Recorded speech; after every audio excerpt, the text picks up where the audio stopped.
Hi guys, and welcome to another batch of your replays. Today, as per usual, I picked out a bunch of replays. I actually picked out 6 replays this morning, watched all 6, was planning to make a video, as I usually do, of the 2 I liked the most, or the 2 that give me the most to talk about. But yeah, for some reason, all the videos today seem to be quite good, so at least 5 of them are going to show up on the channel in future. So we've got today's 2 replays, both in tank destroyers. 2 replays are going to show up in snapshots, the next snapshots video, and 1 replay is going to get a video to itself. But we're here with Bassmint on Stalingrad. It is Stalingrad, yep. It's a tier 8 game. He's driving the SU-122-44, which I reviewed on the channel recently, and I reckoned it was a very, very, very good premium tank. And Bassmint's going to be showing it in action. So, Bassmint's going to do in this game what I failed to do while I was playing games for the review, and that is get an ace tanker in this tank. I have gotten ace tankers in it in the past, but it's actually quite difficult. A lot of players play this tank very, very well. So Bassmint is here on a map that maybe would not be very friendly to some TDs. Snapshot, not sure whether he would have had a shot. Oh, he would have, according to the minimap. So he could have actually hit the AMX 5100 through the bus, but yeah, most TDs would not like Stalingrad, mainly because you need to be quite fast, you need to be quite mobile to flank, to relocate, to get the most out of the map. But the SU-122-44, as covered in the review, is a fast mobile tank destroyer. So really, it's not a bad map for this tank. So Bassmint is going to, which I must admit I like the name, by the way. Bassmint is advancing. He has relocated. He's looking for shots. He's moved up. And it looks as if he's just waiting for targets of opportunity. Oh, and you can see, I mentioned it, this tank has no gun depression. Bassmint is sitting on the corner. It's on a rise, and as a result, look, his gun is pointing way, way up in the air. So lack of gun depression is one of the problems this tank has, but as I say, it makes up for it in brute alpha damage and brute DPM.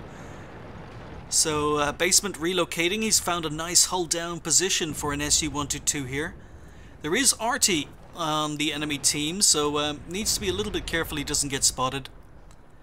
But okay, enemy tanks moving up to flank a friendly Arl.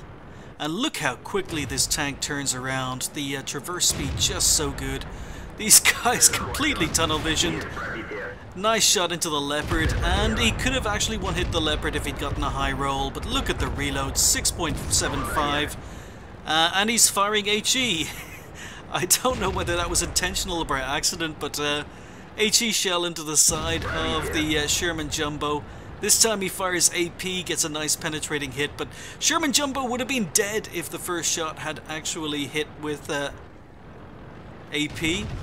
Bulldog moving up, and beautiful shot, and there we go, 404 damage. Arl dies, reload almost, doesn't quite get the Bulldog before it can get away. So this Sherman Jumbo is coming up. Oh, and he's got friends, he's got a T-34-85 with him. Now, he's checking behind him, but these 2 tanks not being very intelligent. They've got a forward-facing TD ahead of them, and all they needed to do was one tank hold as a attention. The other tank needed to flank.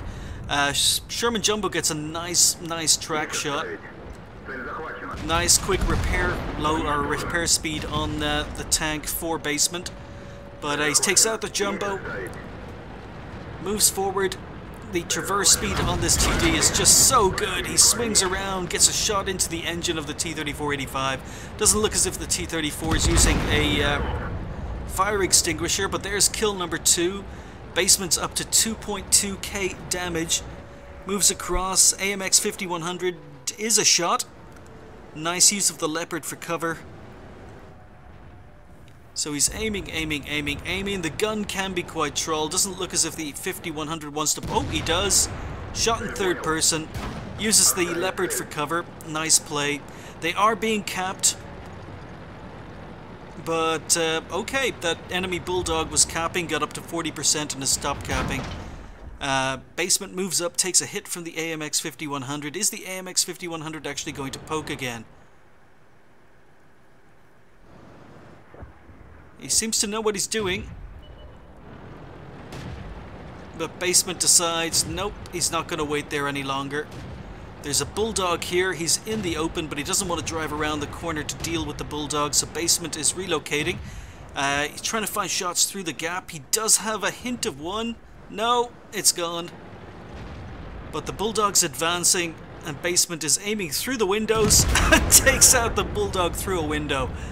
I didn't even realize you could do that in this tank, but nice shot. Takes Bassmint up to 3 kills.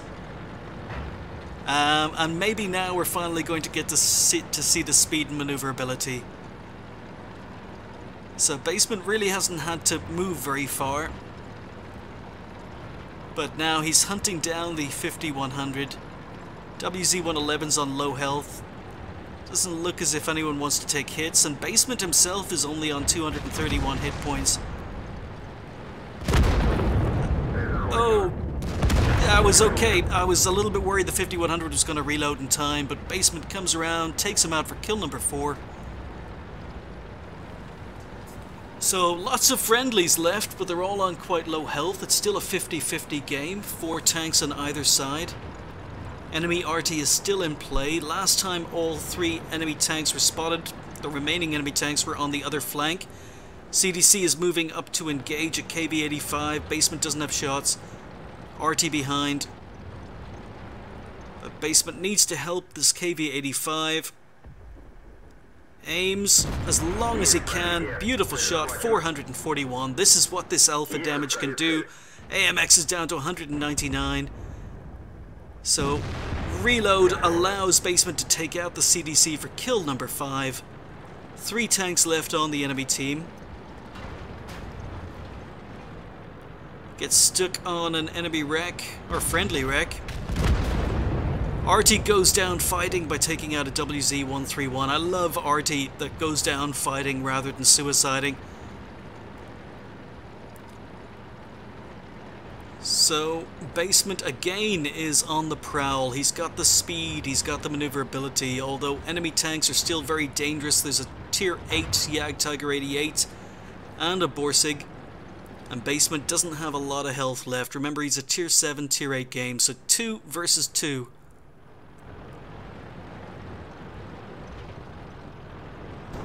So, Borsig is very good camo. There's a very good chance if the Borsig came back, he can ambush these tanks moving into cap. But I think Bassmint let the IS-3 go first. His team are telling Bassmint to cap. That's not a bad idea. The other 2 enemy tanks haven't been spotted in quite some time. So, I have no idea how much health they're on. Last time they were spotted, the Borsig was a 1-hit kill. Jagdtiger's on 700 hit points. So I like what these 2 are doing. They're not hunting down 2 dangerous TDs. What they're doing is they are deciding to cap, which looks to be a good idea now that one of the enemy tanks is capping. And they're both covering the approaches to the cap zone. Very nice. Bassmint is covering the northern approach. The IS is covering the southern approach. Jagdtiger appears. IS takes a hit. Cap is reset slightly, but it's 2 cappers versus 1. This Jagdtiger needs to go on the assault. Is he going to come around? Which side is he going to come around? He hasn't come within 50... Oh, there he is. He's within 50 meters. IS, please don't block. Okay, they've both gotten out of there. Jagdtiger 88's coming around the corner. And a beautiful track shot by Bassmint. It doesn't look as if the Jagdtiger 88 has a repair kit. Bassmint almost reloads in time, but they take out the Jagdtiger, capture the base. Very, very good victory on Stalingrad. So Bassmint picked up an ace tanker in the SU-122-44 along with a high caliber. It is such a good premium tank, guys. Check out the review if you haven't done it already.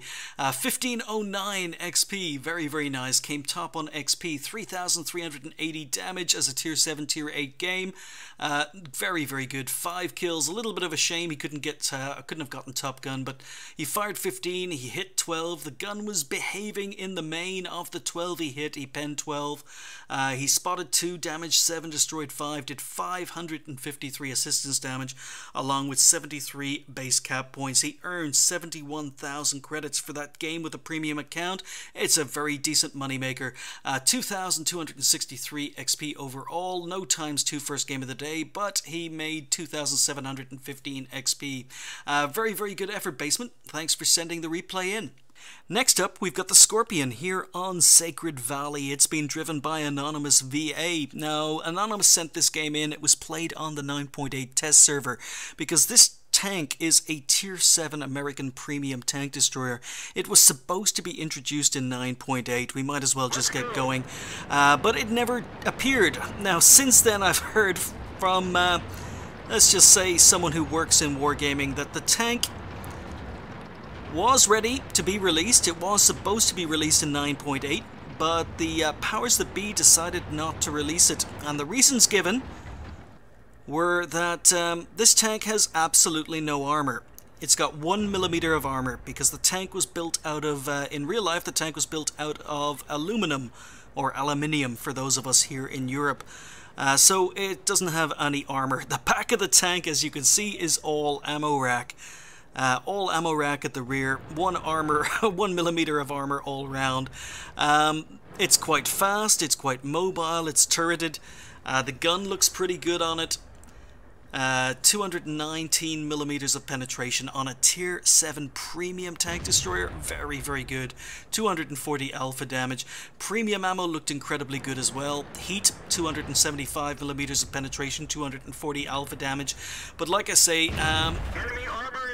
the reason it wasn't released in the end was because the powers that be at Wargaming felt that the skill level to play this tank well was going to be too high for the majority of the player base. And because the tank had no armor, they felt a lot of people would buy this tank and then feel that it wasn't very good. That because it had no armor, it had no survivability, and it would just be, or it would get a bad reputation. And as a result, they decided not to release it because it was not very friendly to inexperienced players. That's just keeping it, you know, polite. So yeah, they decided not to release it because it wasn't noob friendly enough. But there has been talk that they're going to release it in future as a reward tank. Again, just a rumor, but can't confirm anything. What you can see is it's quite rapid firing. Not quite sure what the reload is on it, but it looks to be about 7 seconds, maybe 6.75, 7 seconds. It looks to be pretty accurate. And as I say, the penetration, very, very good for a premium tank. However, no armor. Camo rating seems to be quite good. Camo rating seems to be very, very good, in fact. Anonymous VA has not been spotted yet. So a little bit unlucky not to get a shot in on the MT-25. Still working on the tanks on the ridge. But yeah, the accuracy, rate of fire looks pretty good. Anonymous VA is up to 1,000 damage already. And there's his 3rd kill. So Black Prince, tricky customer, tier 7 heavy, but seems to have no problems going through the Black Prince for this gun. This is an even easier shot. Black Prince is showing his side, but very, very nice gun. So it kind of reminds me, first time I'm actually seeing, this replay was the first time I saw this tank in action, but it reminds me of basically a E75. It's fast, it's maneuverable, it's got a great gun. Doesn't get special matchmaking, or didn't get special matchmaking. But I think the gun is better than it is on the E75 regarding penetration and alpha damage. So yeah, I mean, it's... I think anyone who liked the E25, I think this tank would have suited them as well. But Anonymous VA has only been spotted once. He's on 2k damage there or thereabouts. Critical hit. Gets an unlucky track shot in the SU-122-44. A little bit unlucky he didn't go in, do damage. That one looked better. So, Tier 7 Tank Destroyer, Premium Tank Destroyer, up against another Tier 7 Premium Tank Destroyer that I've been singing praises for in the previous replay. But, yeah, Anonymous VA having a pretty good game here. And as I say, the camo rating on this tank looks very, very good. So I am quite sad. Wargaming decided to hold the release of this tank back, because it does look very good. Anonymous VA's patience finally rewards him, and he manages to kill the Scorpion that was hiding in front of him. So there's 4 kills, 2.2k damage. You can see the reverse speed, the acceleration seems to be okay. It's just a little bit of a pity that Anonymous isn't getting a little bit more mobile. I'd like to see this tank's mobility a little bit more. But I suppose I've always said, if you're shooting tanks and enemy tanks are presenting themselves to be shot, don't waste the opportunity. And even though Anonymous has been sitting in one position for most of the game, he has actually been doing damage. He's been shooting his gun almost constantly since this game began. So really there was no point in him having to relocate. But you can see, yeah, this tank's quite fast. Turret traverse looks not great, but it's an American TD. What do you want? I'm beginning to wonder whether it's got 360 degrees of turret traverse. It's working, but not very well. Yeah, it looks as if the turret traverse is limited. It doesn't look as if Anonymous VA can turn his gun any more than about a... looks to be about a 90 degree, maybe a 100 degree angle. But we're finally getting to see the acceleration. Anonymous is up to 45 kilometers an hour and accelerating. This game is over, but yeah, really unfortunate we didn't get our hands on this tank. So that was a nice tanker for Anonymous VA in the M56 Scorpion on the test server. That was his first actual game in the tank. He hadn't played the tank before that. But as well as the ace, he picked up high caliber and sniper. Really nice to see the tank in action. Looking forward to getting my hands on it. He finished top on XP with 1160, 3000 damage, 4 kills. He fired 20, hit 17, so the gun looks pretty accurate. Of the 17 he hit, he penned 15. The penetration looks very good for a Tier 7 premium tank. He spotted 1, damaged 7, destroyed 4, did 176 assistance damage, and finished up with a standard account profit of 40,000 credits, so it looks to be a pretty good money maker as well. As I say, it was his first ever game on the tank, or in the tank on the test server, so 1160 overall, times 2, left him on 2,552. Yeah, so, yep, Scorpion, it looks like a very good tank. Absolutely no armor, but it's a shame Wargaming didn't decide to release it.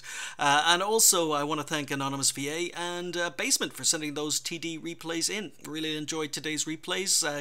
Gave me an opportunity to see the SU-122-44 in action again, and maybe even a better game than the ones I gave in the review. And it was nice to see the Scorpion in action, so I want to thank Anonymous VA for sending that in quite some time ago. Hope you guys at home enjoyed watching them. I'll see you next time.